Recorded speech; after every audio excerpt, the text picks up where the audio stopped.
Senshi-sational hosts, Gilsey and Drusilla. Hi. Welcome to Moon Moment, the podcast where we discuss the Sailor Moon canon for what we affectionately call, you guessed it, Moon Moments.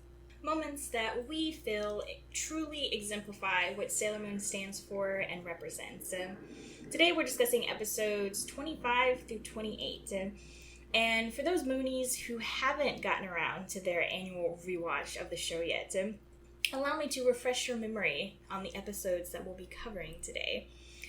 All aboard the Rainbow Art Train.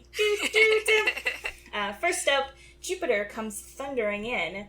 That's right, we finally meet Makoto Kino, in what I think is the strongest introduction episode we've had to date. Next up, Usagi tries to comfort Naru, who is still grieving Nephrite's death, but it might cost her her role as the leader of the Senshi.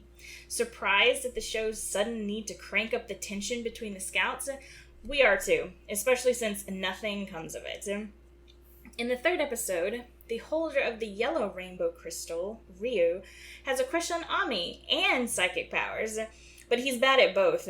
Finally, in one of my favorite episodes this arc, Usagi and Mamoru are roped into modeling for a painter who just so happens to have another rainbow crystal.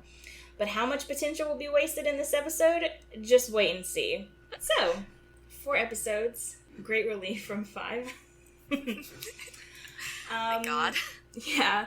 So, Gilsey, what were your moon moments for these episodes? Okay, so let's just say I knew I had a crush on on Sailor Jupiter, and it just, watching these episodes just reinforced it. So I might be a little biased, but I would say that my moon moment is a character, and I would say that it is her. It is Makoto Kino. Is this the first time we've had a character as a moon moment? I don't think so. I think so we've either. had, I want to say in one of the early episodes, we had a character, but I don't remember who it was. Oh well, please continue. Okay, so this is her introduction episode. She does not know that she has powers. She does not know that she is part of this really cool kick-ass team. She is just really cool and kick-ass on her own. And her intro is her saving Usagi from these 3 thugs, right? And most people, I think, would not really step in on that. Maybe they would call a police or call for backup. But stepping in themselves to actually fight these thugs with someone that they do not know, they've never met, just is a lot. And then she keeps doing it throughout the episode. She helps, what's his name?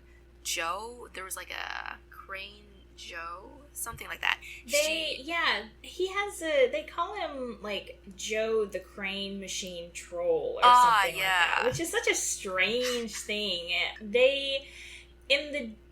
Bringing up the deep version immediately. In the deep version, they just call him Game Machine Joe, which just rolls off the tongue a lot easier. Maybe it sounds better in Japanese, but I don't know. Yeah, but she helps him when he's being attacked, and then she helps Usagi, or Sailor Moon now, when she is she just keeps jumping in to help these people without powers and without knowing that she's powerful. And as of this moment, she just knows that she's just a regular human being. She is, like, stronger than, I'm guessing, most girls her age, most people her age. But that still shouldn't deter someone from saying, oh, I am going to be the one that helps them. I'm not going to wait for backup. I'm not going to just sit there on the sideline and wish that I could help them. I'm going to do it. And I think that just really exemplifies just putting aside your own qualms, your own thinking about your own well-being. That sounds bad, but to help someone else. What do you think? I mean, you don't really have to convince me on this because this was also a moon moment for me. I think you're right in that it should be, in this instance, a character is a moon moment. I forgot that we had talked about characters being moon moments, and so I just have this down as a moon moment. But yeah, it's something we've had before, normal people stepping in to help someone, usually Usagi. Right. And Mako does this not once, not twice, but she does times it 3 times in this episode. You cannot pick just one moment because all three of them are just, it's going to just be me fangirling over Mako. I am sorry, viewers or listeners. I am sorry, but I am such a fangirl. And that's another thing I think I mentioned in our previous episode, maybe it was the episode before that, how I'm finding this rewatch really awesome because I'm picking up on things that I didn't know before. And, I mean, I'll come out and say it, I didn't realize Jupiter was this awesome. Like, I liked all of the girls, but rewatching this episode, like, I had the image of her picking up the Yoma over her head in my mind, and I thought, that's a moon moment. I know there's going to be one in this episode. But she does it 3 times. Like, she stands up for people, and I was just blown away. Like, I knew that each girl had their own rabid fan base, and now I understand why Makoto Kino's fan base is as rabid as they are, because she is amazing. Exactly, and the fact that she was kind of shunned, she was low-key shunned being a new transfer student at Usagi's school. And she took it to heart, but she didn't have that negativity. She didn't reflect it on others. Mm-hmm. She kind of just accepted it, which broke my heart. But I'm really glad that Usagi went to go sit next to her and eat her lunch, even though she was just basically there for the food. But Mako didn't take that to heart, and she easily could have become a villain. She could have become the school bully in that time, but she didn't. And she still continued to stay true to who she was, to who she is. Yeah, I think that's a very good point. And something you brought up in our 3rd episode when we talked about Ami, how loneliness can easily turn to bitterness. And it doesn't with Mako. I think based on her personality, she's like, I don't know why everyone is avoiding me. But she doesn't turn around and say, oh, well, they're, like, stupid, and I don't want to be friends with them anyway, She's totally open to meeting this new girl who wants to eat her mixed rice balls. Exactly. And who shows her, an arcade. And one of my favorite moments in the episode, it's incredibly subtle, when she and Usagi are in the arcade and Rei and Ami come to meet them. She's introducing Mako, and Mako stands up, and Rei and Ami pull back, and their eyes widen a little bit because they don't realize how tall she is and like how imposing. And it's just so subtle, and it's one of my favorite moments in this episode. But yeah, she's used to, I don't know, like, being hurt, because we also see when Zoisite attacks her and Joe in the restaurant, she says, because Joe is just, oh my god, we can talk about him and the ultimate just pile of trash he is. Oh my god. But he says something like, I don't really like tall girls, like, they're not my type anyway, or something. And she says, oh, that's what the last guy said to me. Mm-hmm. But she doesn't, like, she just jumps up and she, like, goes after them, because, I don't know, I think it's kind of up in the air why. It could be that she's just really mad at this guy, or she knows Zoisite is still after him, and so her instinct is to go help him. But it's also, before that, the fact that she continues to follow him, even though he is giving her major signals of just go away, I don't want to deal with you, I don't want to interact with you. I mean, I I think it's a side of... Her personality is definitely like two sides of a coin. Of she has this incredibly tough, protective side, but she's also very soft and squishy, and I think she can get hurt very often. And the fact that she isn't filled with bitterness from being hurt very often, I think is a testament to her character. And watching this episode made me think about, this is kind of a digression, but how each girl kind of represents a part of Usagi's personality. You know, you have Rei, who is very stubborn, and the same with Usagi. You know, she can be argumentative like Rei and very stubborn like Rei, and the stubbornness is also what keeps her going when she's, you know, battling, like, you know, final battle. It's her stubbornness that is keeping her going. But she's also a daydreamer and a romantic, and that's part of Mako's personality. Same with the protection aspect of Mako's personality. Usagi is very protective of her friends, is obviously such a die-hard romantic, and she's going a little bit forward, she's very excitable, like Mina is, Minako. And, you know, the only one that I'm having trouble fitting into that theory is Ami. I'm not really sure what part of Ami's, like, part of Usagi's personality Ami is kind of similar to. I think Ami can be very introspective, and Usagi definitely has her moments. There's a moment in an episode that we're discussing, the artist episode, where Usagi says she's trying to cheer the artist up and basically says, it doesn't matter what you look like, I like you the way you are. And I think that is very, like, introspective and very, what's the word I'm looking for? It's something Ami would say. It's like an observation kind of thing. With this episode, listeners, I realize we're kind of jumping around topics in this episode, but I realize that it also sort of, this whole romantic aspect, it proves what we were saying last episode, our question of, if Usagi was just Usagi, how would she have handled the Naru Nephrite situation? I think it's proven here. Yeah. She pushes Mako to go into, like, no, he wants you to go in, go. So I think Usagi would be pushing her friends if there's a guy that they like to pursue flirt with them.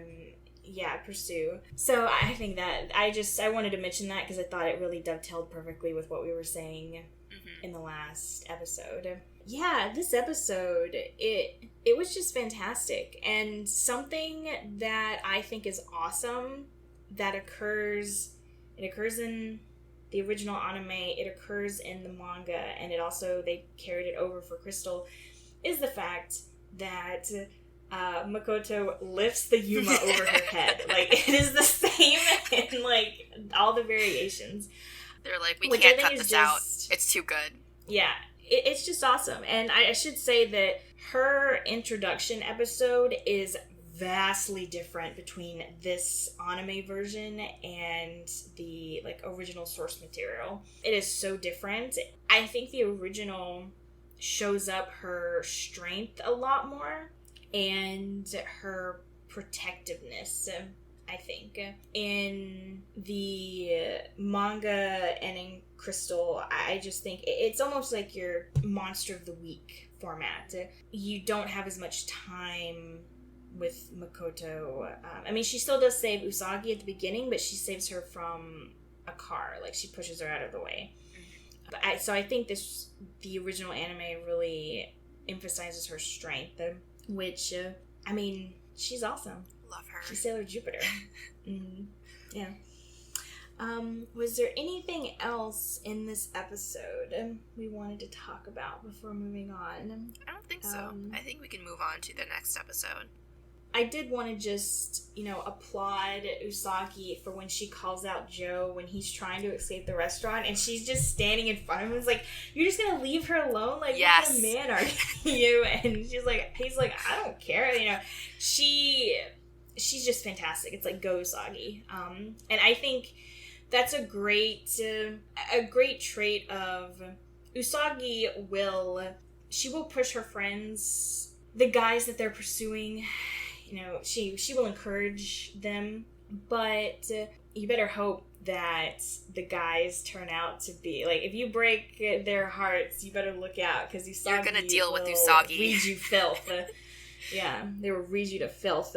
So I really liked that moment. Usagi has some really Joe is also trash, great moments. so he was. Also, just he was kind of dumb. Like, if I was walking down the street and I was having significant chest pains, I would think I was having a heart attack and I should go to the hospital. But he doesn't. He goes to drink coffee or tea or whatever. I was like, boy, wanted to smack him multiple times in this episode. Mm-hmm. Yeah. The Deke dub makes him a little bit more sympathetic. They just soften a lot of his language. Usagi calling him out is not so much a calling him out because he's terrible for leaving Mako. She's just, what's going on? Do you know who this person, sort of thing. But there's also just like a small detail of when you're first introduced to him, they talk about how he takes all of the toys from the Crane game and the way they describe it is he gives them to poor kids. Oh. So, whereas in the original, he's just an a-hole and just, I guess, keeps them because he's like, I have this power, and, like, why not use it? It makes him a little bit better of a guy in the Deke version. Because that he gives them away to less fortunate children. Yeah, and the fact that he's sort of cheating the Crane games, which are a total scam, by the way, anyway, so... Yeah. I mean, I had no qualms about that part, but the whole him being rude to Makoto, him just hoarding that, like, in my brain, since I just didn't like his character anyway, and he was just a prick, I thought he was just selling them for his own money.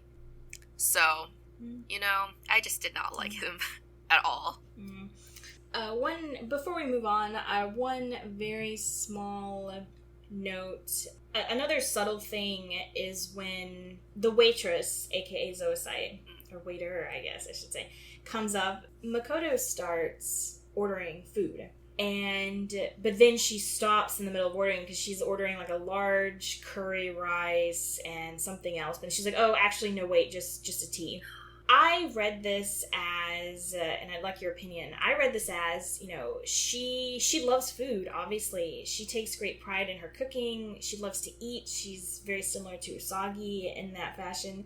And so she's ordering this food because she's hungry and wants to eat, but then realizes, oh, I'm with a guy I like. I shouldn't order food. I should just order tea. So I wanted to bring this up and just say, no, Makoto, you order you want. Girl, order whatever you want. If he likes you back, he will enjoy watching you tuck into a huge barbecue spare rib platter. No. If any man ever tells me that I cannot eat what I want, I will throw hands. Well said. I could not have said it better myself. So yeah, I just wanted to bring that up. We can move on, but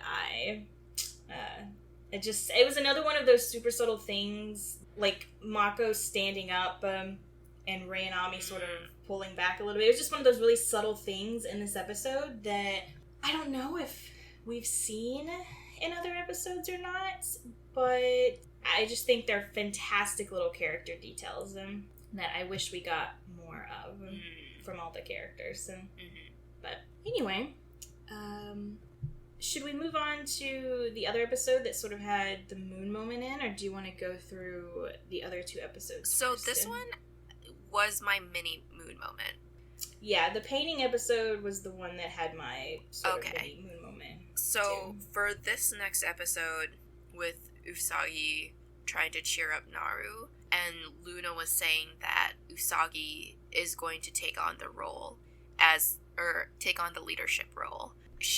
When the girls are all protesting this decision, there's a part where Luna says that even though Usagi is not the most competent person, she believes that Usagi will grow into this role. And part of me thinks that maybe it's because she's trying to quell the fears of the girls, but another part of me, a lot of the episodes previously have been Luna questioning Usagi and her as a Sailor Scout, and I thought that it was commendable that Luna was defending her decision in making Usagi leader, because I feel like Luna puts down Usagi a lot and is definitely very quick to say, oh, like, why are you eating that? Or why are you doing this? Like, shouldn't you be doing something else? She's not the most supportive, but in this instance, when she is saying, despite Usagi's shortcomings, I think she has the traits to become a good leader. And I thought that was, I didn't think it was a full-on Moon moment, because, again, I thought it might also be because Luna was trying to save face in front of the girls. But I also think because she was defending her and looking into Usagi's future potential, that was something to be noted. So I think you're right that this should be a mini Moon moment, but the reason I didn't flag it as anything, I think, comes from plot issues and character issues, because I feel like I said in my intro, this leader plot kind of comes out of nowhere, and it just seems like, and I mean, like, obviously the animation team was doing what they could because they didn't really have a lot to go on since they were publishing the manga at the same time the anime was being produced. But it just, the idea of a leader kind of comes out of nowhere. The way Luna says whoever has the moon stick is the leader is a little odd, because it is the moon stick. It is not the Mars stick. It is not the Jupiter stick. It is not the stick. It has a giant moon on it. It's so obviously made for Sailor Moon. Mm-hmm. I think it comes out of nowhere, and I think it also, everything that happens after this, like, I just wish, because Luna will bring it up a couple of times of, you're supposed to be the leader. That stick signifies you're the leader, but nothing really changes because of it. Like, I would have loved to have seen Luna sit down Usagi and say, I gave you, like, the moon stick signifies that's the leader of the scouts. I gave it to you because I see something in you. Yes, you're often scared and you may not perform in battle as much as I want you to, but you always get the job done and you always try to protect people, and I feel like you could be, your potential is enormous, and I gave this to you because I want you to fulfill that promise, but you need to recognize that we are also, like, we're dealing with enemies, and we've already seen people die because of it, Nephrite. And you need to start taking this seriously, because you are a Sailor Scout and you have all of this potential, and you need to really focus. So thank you for coming to my TED Talk. So, once Luna gives this speech, seeing Usagi try to become more of a leader, and I just feel like you don't really see a lot of this, and I think it's just meant to manufacture discord, so to speak. But even then, it never reaches a point where the scouts are infighting over the leadership or something Usagi says or the way she acts or something like that. And there was a perfect time to do it in that painting episode, when Usagi just leaves in the middle of the fight to go after Tuxedo Mask and Zoisite. The other girls don't have the moonstick. They cannot turn the painter back into their human form. So they are stuck basically trying to just dodge all of these attacks. That would have been a perfect time to say, why did you leave us in the middle of a battle? You're supposed to be our leader. And nothing really comes of it. So I think you're right. it does deserve to be a mini moon moment, because Luna is she's putting her faith in Usagi, because she does, like you and I, have seen these moments that she does have these potential, to do great, to be great, and I think it's commendable of Luna to do that, especially after all the crap that she gives her. But I think just, those were why I didn't kind of peg it as something in the first place. I would have loved for this to have been more of a thing, especially since in the manga, technically Venus is the leader of the Scouts. I think she's supposed to be, quote unquote. Yeah. It would be interesting to have, and also having your princess be your leader it sounds good on paper, but when you're in the middle of battle, she shouldn't be like your front line, like you should be protecting your princess. But I think it would be really fascinating to have Usagi grow into this role of being a leader, and then have Venus come onto the scene and have her say, oh yeah, I'm the leader. Historically, or I guess once they sort of get their memories back and say, well, I'm the leader, and that's I should be the one calling the shots. And then having Usagi, have some agency and say, no, this is my role. Maybe I didn't want it in the past, but now, after everything we've seen, our memories come back, like, no, I am your princess, I am the leader of the Scouts, and you will follow my orders, would be such an awesome moment. Because there is sort of something like this at the end of season 3, because Neptune and Uranus, and again, it's been a very long time since I've seen the 3rd season, so please forgive me if I'm getting details wrong, listeners. Basically, Neptune and Uranus don't want to follow her. Like, what gives you the right to command us? And so it becomes a, three-way fight between them. Like, the other Scouts and Tuxedo Mask are, off to the side watching this. And eventually, Usagi pulls it out and is able to defeat them both. And so they sort of, pledge their allegiance to her.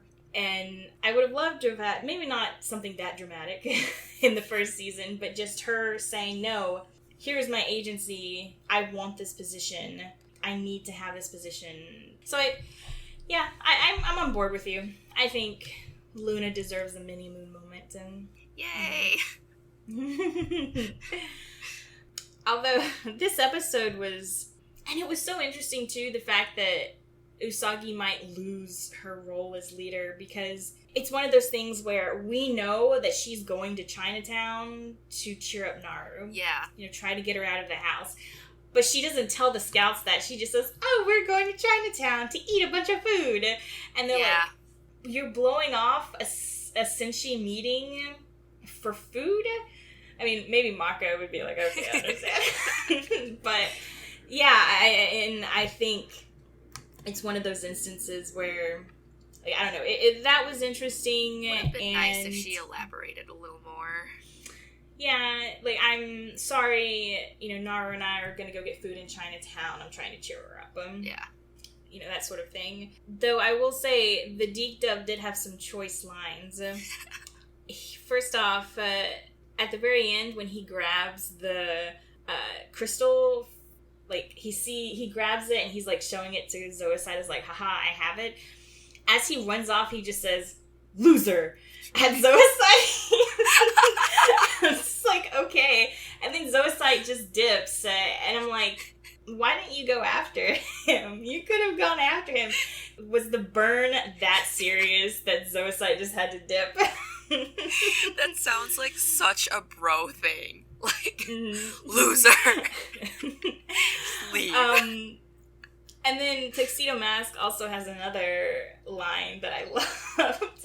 At the end, with the crystal, I guess he sort of recovers some of his memory. Well, maybe not his memory, but with the crystal, I guess he's able to realize that he is Tuxedo Common. Yeah, this is the first time that we see him transform back into his civilian role. Yeah. But earlier in the episode, after he has the nightmare and he goes out on his balcony, in the Deke Dub, he says, Am I Tuxedo Mask? Oh man, that would sure explain a lot of things. I kept thinking back to our conversation a few episodes ago about him just blacking out and waking up in weird places and being so sore from the extreme acrobatics. Like that elevator episode where he's just holding on to for dear life for him and Usagi. Oh my god. I know. It's just like I'm happy that he's not terrified that he has a brain tumor anymore. It's just like, man, that would explain a lot of things if I so yeah, I just had to bring that up. Or he could just be thinking, because he's in college, right? So maybe he's thinking, oh, maybe I'm just an alcoholic and I just black out drunk every night. Or in the middle of the day. Like, this is normal. Oh, also, I just want to say that name that the priest person becomes, Boxy, is just so funny to me. There's, like, no... It just comes out of nowhere, I feel like. And then when he introduced himself as, like, oh, I'm Boxy, like... And they did change that in the Deke dub, and I don't know why, because Boxy is such a great name, because he's a boxing Yoma. Like, it just makes so much sense. So the Deke dub can't always get it right, as we well know. What did they call it? What was it in the I Deke don't dub? remember. It's, his name in the Deke dub was apparently Bobo. Bobo? Yeah, Bobo the Vulture. What? Yeah. How does that make sense? At least Boxy makes sense.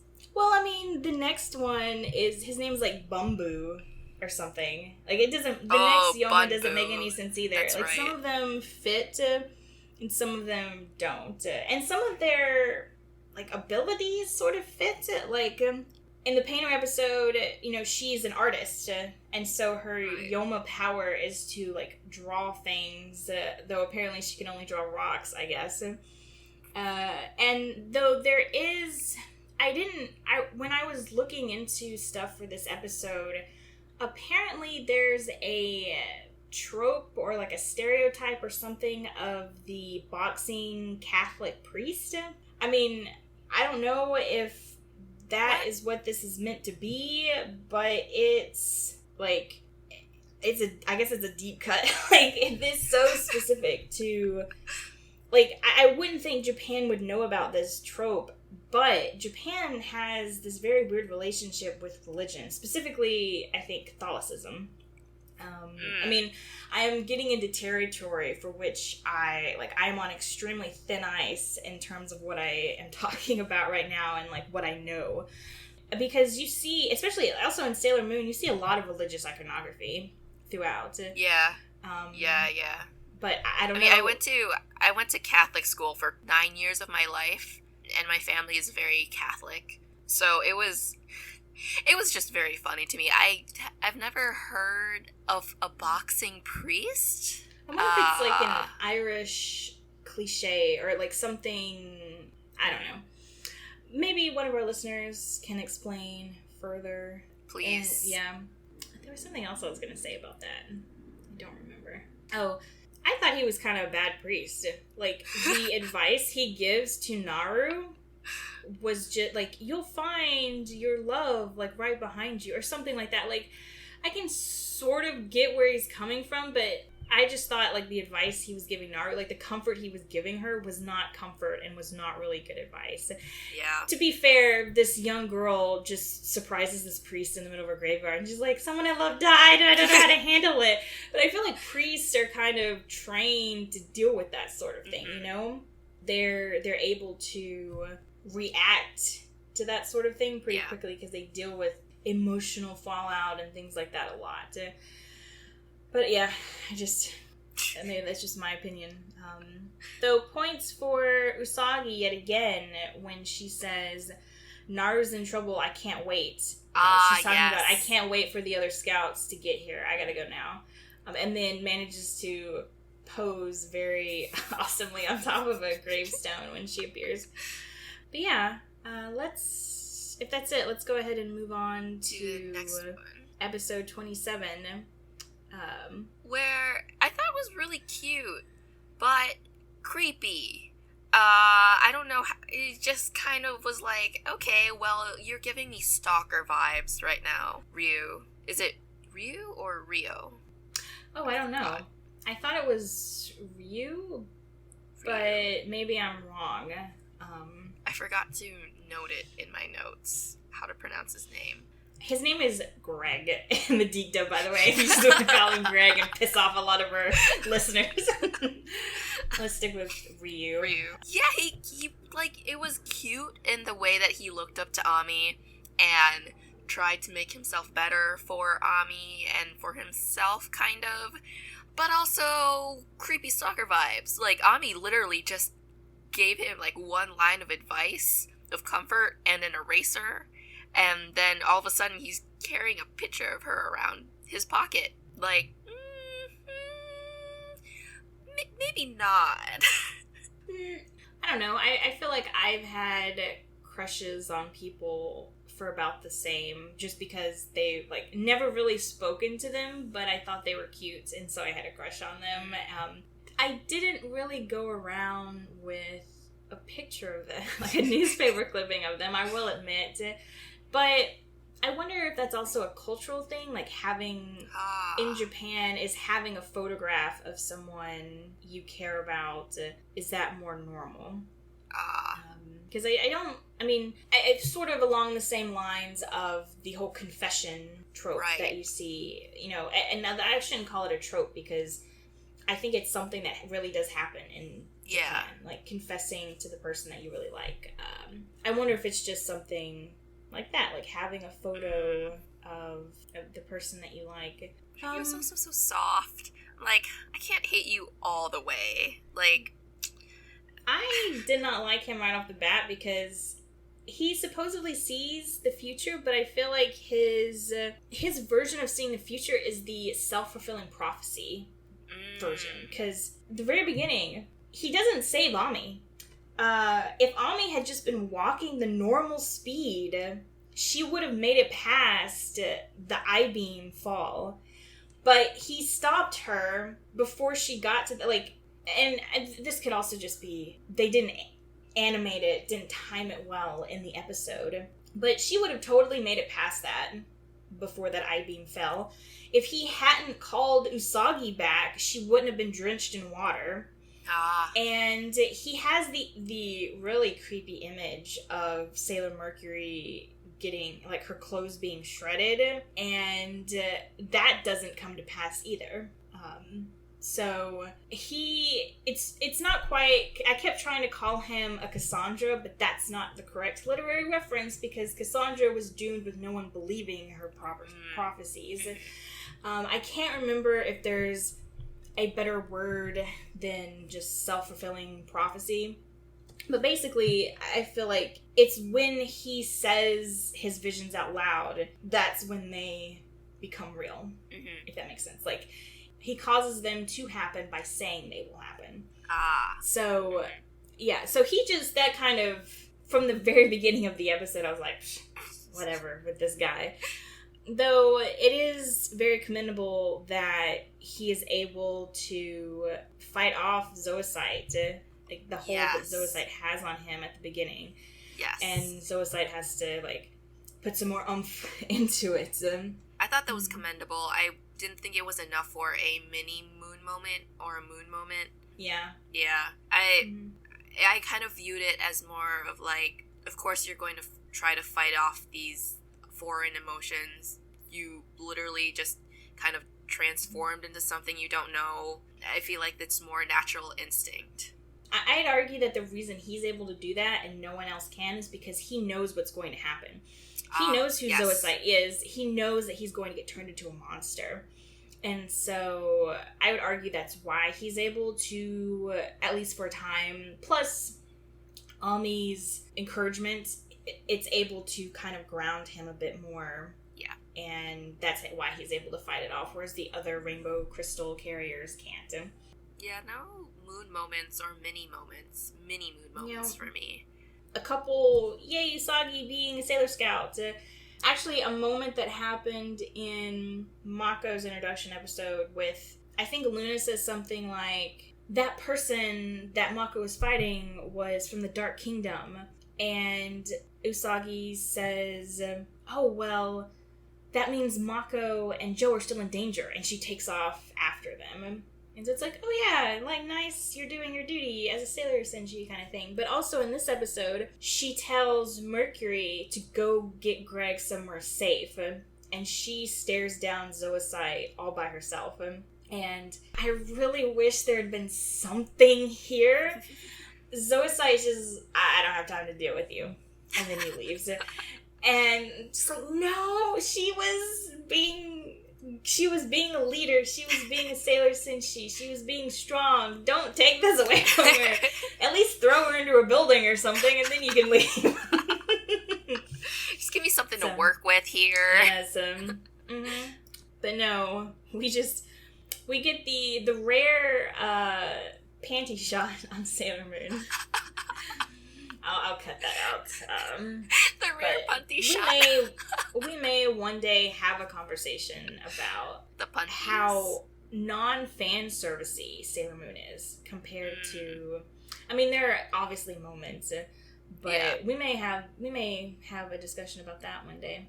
Yeah, maybe it's like a bonus thing. But I think it's interesting. It is, it is really interesting. And that's something that I noticed until you said it, and there's like, oh, that's right. There are a surprising lack of panty shots. So. There's so many times where the scouts will like jump down off of a high thing to the ground, and it's like that would have been perfect for a panty shot, and they don't show anything. And so I wonder if it's probably a combination of a lot of these things, but like was there a lot of fan service in the 90s? Is that a relatively new development? Is it because this was, well, I guess Sailor Moon was presented more young for a younger audience in the US than it was in Japan. Like it was more, yeah, definitely. I think it was a bit older audience, but I wonder if it's because it was, because I feel like even in a girl-focused genre or like a girl-focused show, you still have those moments. Yeah. And yeah, I don't know.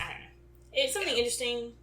Yeah. I think it bears more researching before we actually dive into it. But yeah, that's something we can definitely think about in the future. But this next episode, you have a mini moon moment? I do.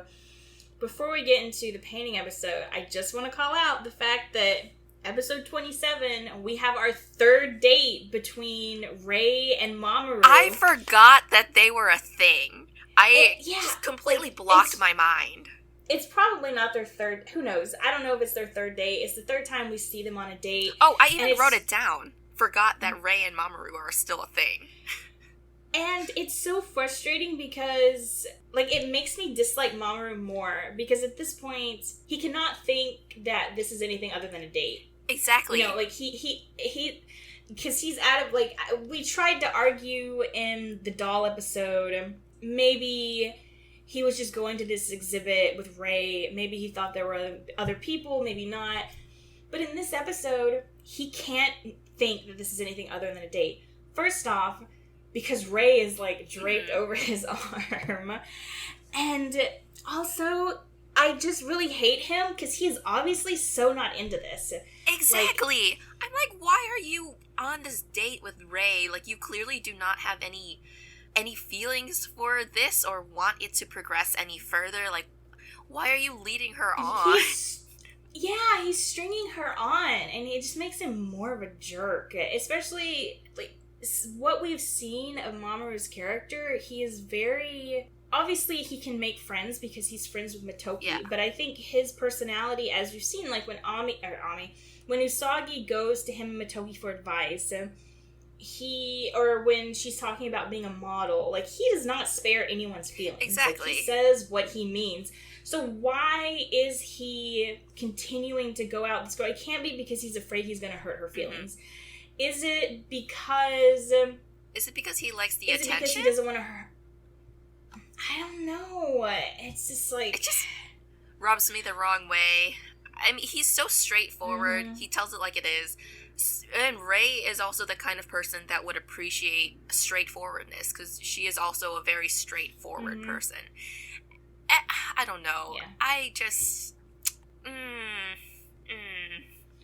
And see, if he was more friendly towards Usagi, I could maybe see it as he doesn't want to just break things off with Ray. Even though he's not really interested, he doesn't want to just break things off with her because he doesn't want to hurt a friend of Usagi's. Right. But as we've established, they're not really friends. They're not friendly. Like, there's no reason, like, the painting episode, which we can get in now, has those amazing moments where Usagi's like, he's cheating on Ray. I'm gonna get him for this. You know, like, she is first and foremost there to just tear him down at any time.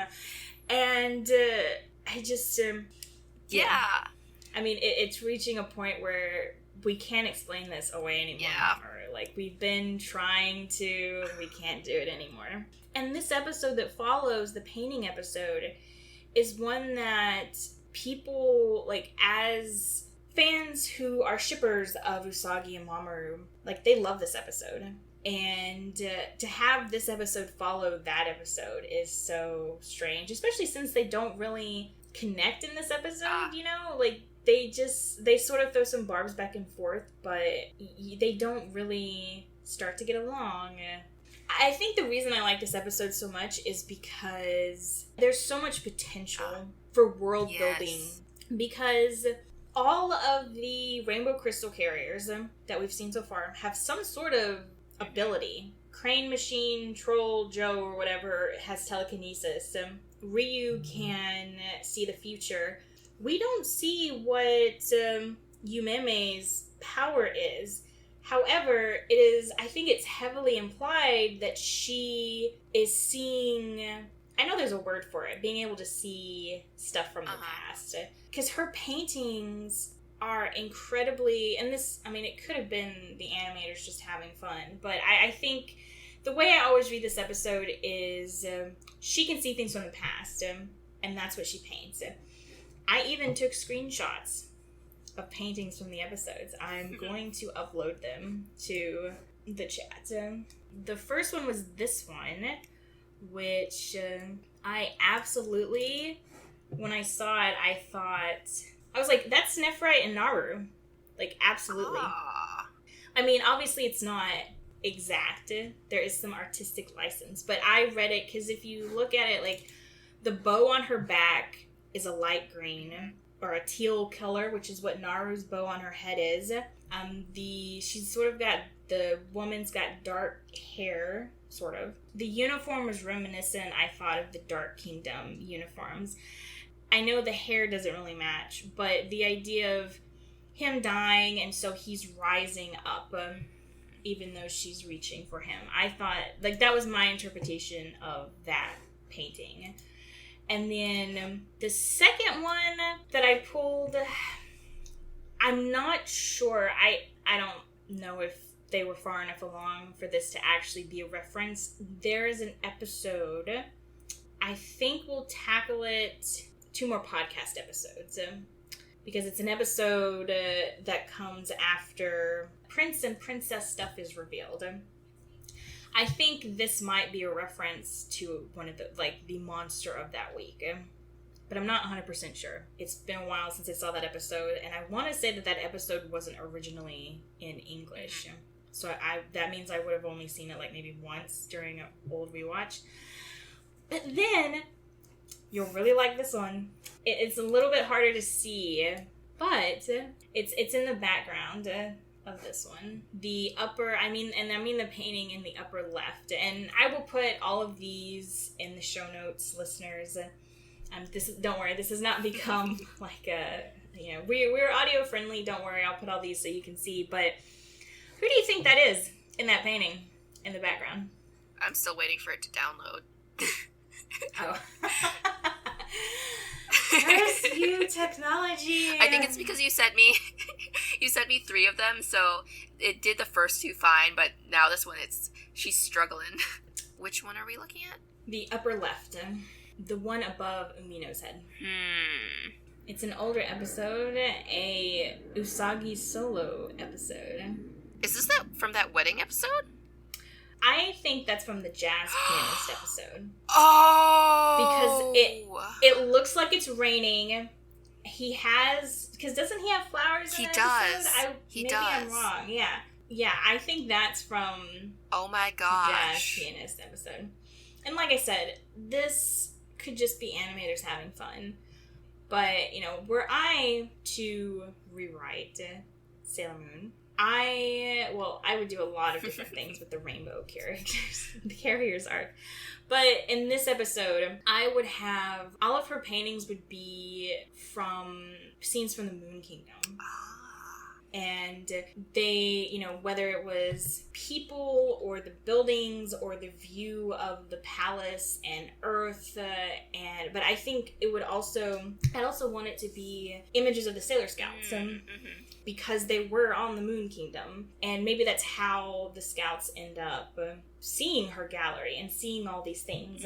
But I do like the idea of her grabbing Usagi and Mamoru and saying, "You're perfect. You look exactly like you do in my dreams. Please let me paint you." And the painting that she comes up with is maybe the audience sees it, but the characters don't see it. But her finished painting is of Usagi as the Moon Princess and as Mamoru, as Prince Endymion.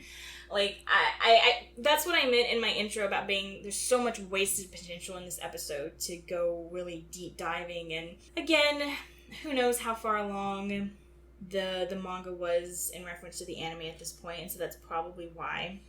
But yeah, this episode could just I think that's why it's one of my favorite ones. I know it seems weird that the fact that there's so much wasted potential makes it my favorite episode, but there's so much awesome goodness that you could do here. There's just a lot of really cool Easter eggs that you pointed out, and that I thought it was like an okay episode. I thought it was cool that, like, this was kind of maybe not the first time we're faced with, oh, maybe Tuxedo Mask is a bad guy, but they do have, like, conversation on the rooftop where they finally acknowledge, they finally realize that both of them are looking for the Moon Princess. And I do really, really like the enemies to lovers trope. So the whole banter with Mamoru and Usagi was pretty fun. But the Easter eggs that you pointed out just made it 10 times better. So I can see why you like it. Some of the lines, too, just, like, there's a line Mamoru says while he's in her house, in the painter's house, I guess. He says, "Well, I don't have a lot of free time." And I'm like, Mamoru, when have you not had free time? Literally, in whatever episode that was when he invites himself along with Usagi and Motoko, he's like, I ain't got nothing better to do. Which we said multiple times. Usagi, I really want to call attention to Usagi's line of... because Luna basically calls her simple. And Usagi runs off. And she says, "Girls worry about things because we're so complicated." And I'm like... Mwah. Yes, thank you. Yes. Yes. Snaps. Please put that on a shirt for me.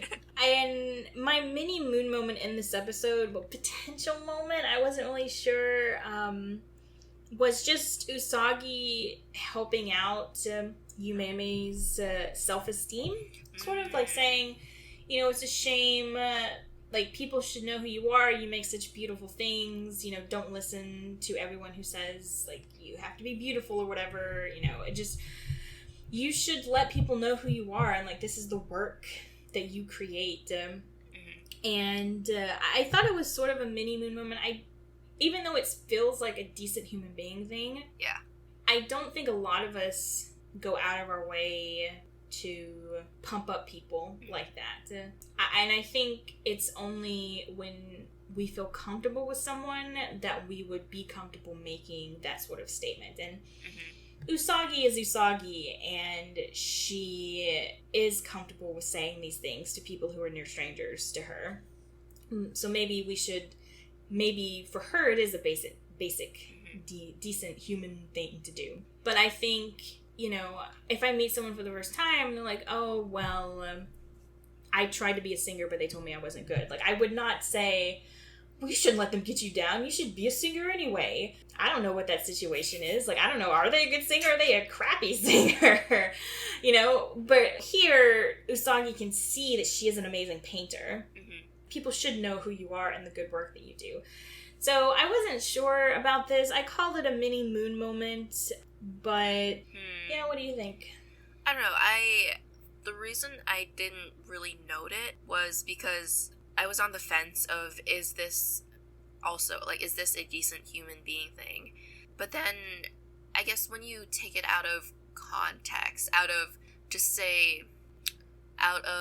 Usagi's character and place that into someone else, like me and you, for example, I feel like it would be a lot harder to encourage someone that you don't really have a relationship with. So you do bring up a really good point. I agree that it wouldn't be a full-on moon moment, but I think it's a mini moon moment, because yeah, she doesn't really know Yumemi.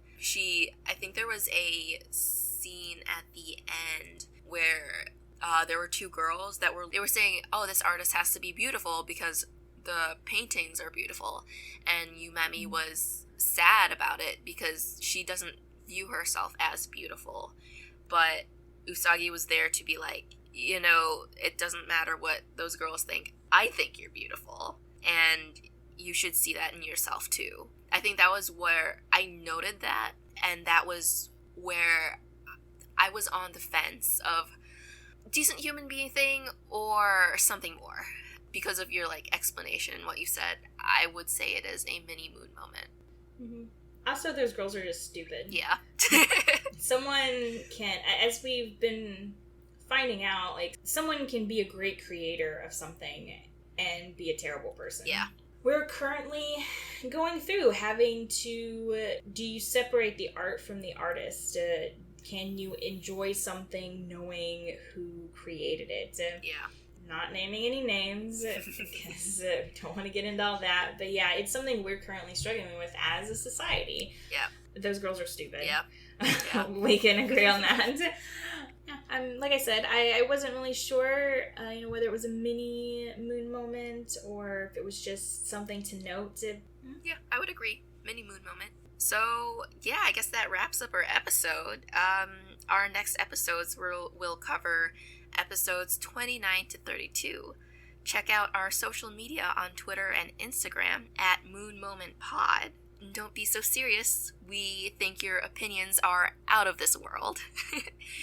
Don't forget to check out our website at moonmomentpodcast.com. There you'll find show notes and transcripts of every episode, and also those paintings that Drusilla was talking about. Yep, I will definitely make sure to add those. But let us know what your moon moment musings are. We definitely would love to hear from you. Maybe you'll just get a shout out. And if you want to support our podcast, please rate, review, share, subscribe, all of that good stuff. Doing all this stuff, it really helps Moon Moment stay afloat amidst the vast ocean of podcasts. Yes. I'm Drusilla. It is not the time to be spacing out.